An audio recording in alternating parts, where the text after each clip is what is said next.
Salut, c'est William, j'espère que vous allez merveilleusement bien. On se retrouve aujourd'hui pour une deuxième vidéo spéciale Noël. Après vous avoir montré comment faire une bûche extrêmement facile et rapide façon tiramisu et surtout une bûche glacée.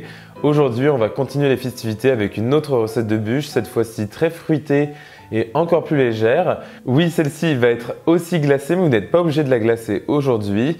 Elle sera pleine de pistaches. C'était mon inspiration première quand j'ai pensé à cette recette et je suis sûr que vous allez l'adorer. Donc c'est parti! Alors aujourd'hui, notre vidéo va être divisée en 3 parties. On va tout d'abord faire une meringue à la pistache que l'on va étaler et ensuite on va faire évidemment notre appareil, donc notre crème fouettée à la pistache qu'on va utiliser pour garnir cette meringue. Et dans un dernier temps, évidemment, on va assembler, rouler le tout et se découper une belle part et vous allez voir, ça va être incroyable. Donc on va tout de suite commencer avec notre meringue et je vais ici séparer mes jaunes et mes blancs d'œufs pour ne garder que les blancs.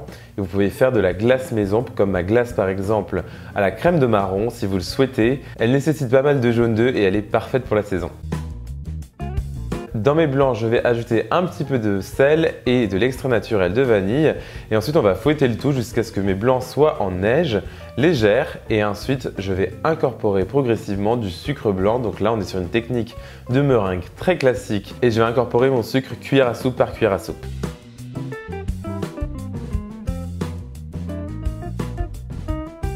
Tout en fouettant, votre meringue va gonfler, va prendre énormément de volume grâce aux bulles d'air tout simplement qui vont se mélanger avec vos œufs et ça va prendre environ 5 à 8 bonnes minutes. L'idée ici, c'est d'avoir une meringue bien ferme.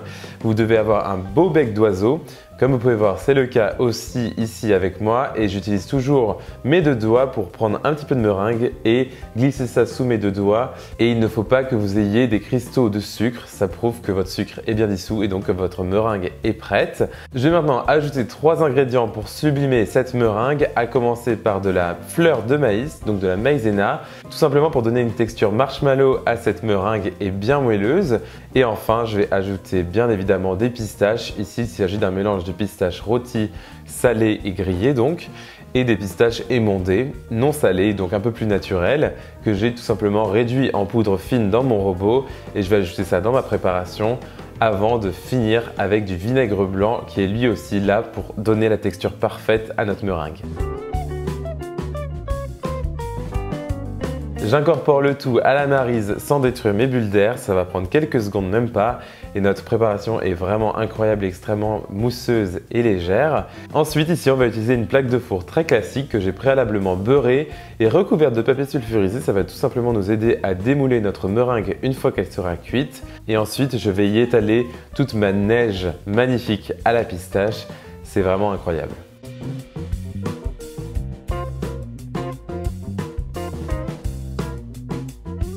Il est maintenant temps de cuire notre meringue dans notre four préchauffé à 200 degrés Celsius et dès que je vais mettre la meringue dans le four, je vais le baisser à 150 degrés Celsius et elle va cuire pendant environ 30 à 40 minutes jusqu'à ce qu'elle soit bien dorée à l'extérieur.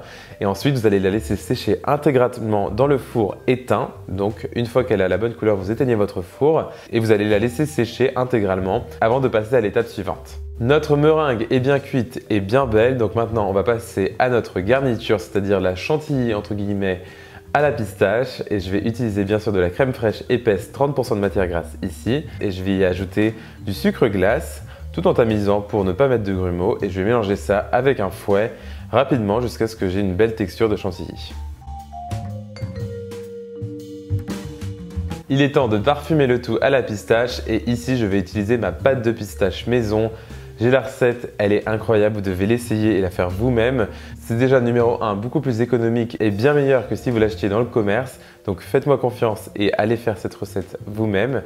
Et ensuite vous allez intégrer ça dans votre chantilly tout en battant et la texture va être incroyable.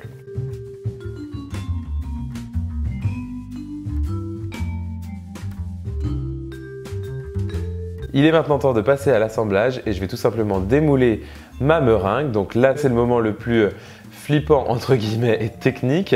Vous allez être un petit peu stressé, mais ne vous inquiétez pas, tout va très bien se passer et quoi qu'il en soit, on va rouler cette meringue donc c'est pas grave s'il y a des trous par-ci par-là ou qu'il y a des choses qui se passent pas comme prévu.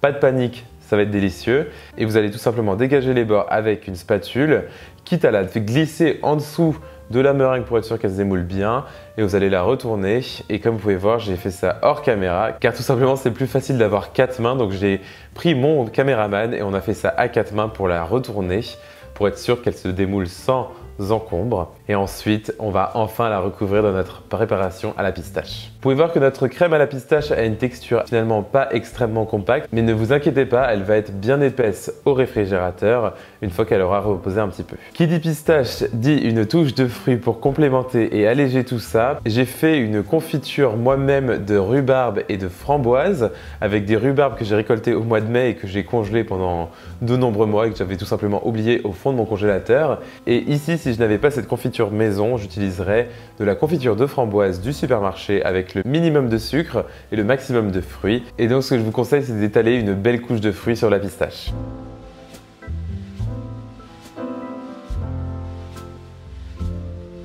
Dernière étape, je saupoudre le tout d'une fine couche de pistache émondée que j'ai découpée finement pour apporter de la texture et encore plus de gourmandise. Et ensuite, on va enfin rouler cette meringue.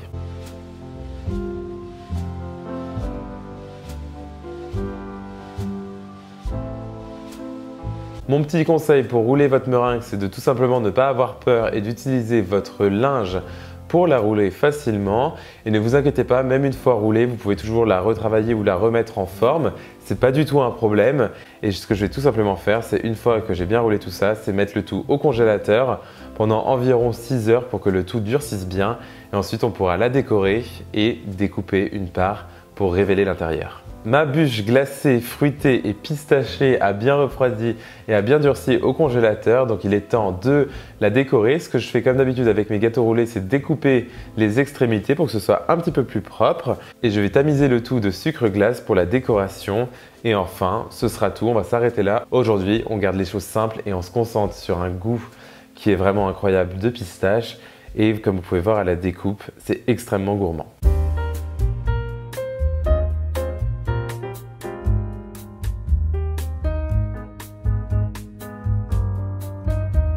Et voilà une nouvelle recette de Noël qui change de mes recettes classiques que je vous ai partagées jusqu'à présent sur ma chaîne YouTube. J'espère vraiment qu'elle vous plaira et très honnêtement, c'est celle que je vais refaire cette année pour mon repas de Noël le 25. Donc c'est pour vous dire que ça m'a vraiment plu de la réaliser pour vous ici sur YouTube. Vous pouvez retrouver la recette complète sur mon site internet williamskitchenblog.com avec des photos, les étapes de la recette, les ingrédients.